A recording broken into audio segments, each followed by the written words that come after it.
Savaitgalį vykusiame seminare KTU SA pasaulio pažinimas pirmakursiai, norintys tapti KTU SA nariais, buvo supažindinti su organizacijos veiklos gairėmis. Ten jie turėjo atlikti pateiktas užduotis, pasistengti sugerti jiems pateikiamą informaciją, o kai kurių komitetų koordinatoriai negailėjo ir aktyvesnės veiklos.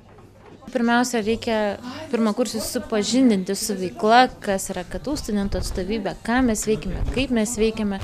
Mes, aišku, per tą valandėlį nespėsime papasakoti visų struktūrų, visų dalykų, bet bent šiek tiek supažindinti ir atverti duris, kas čia vyksta, galime ir mes ir to ir bandome. Buvo grupelė piešė paveikslus, buvo grupelė repavo, kiti kuria pasakas, daro vaidinimus, viską pas mane daro.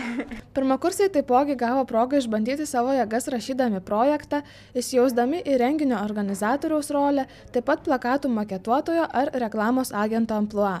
Seminaro tikslas – pateikti visą informaciją kitaip, žaismingiau, linksmiau, įdomiau. Didžiąją dalį savo informacijos perteikime žaidimais, simulacijom, kad jie patys jaustų, patys prisiliestų, matytų.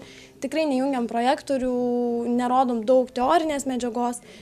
Viską studentiškai, paprastai ir aiškiai. Tikrai žmonės tie nauji, kurie ateina čia pas mus, motyvuoja, bet kartu ir truputį išvargina. Bet nieko, viskas labai gerai. Šis seminaras sparčiai populiarėja. Per visą savaitgalį susirinko per 200 studentų.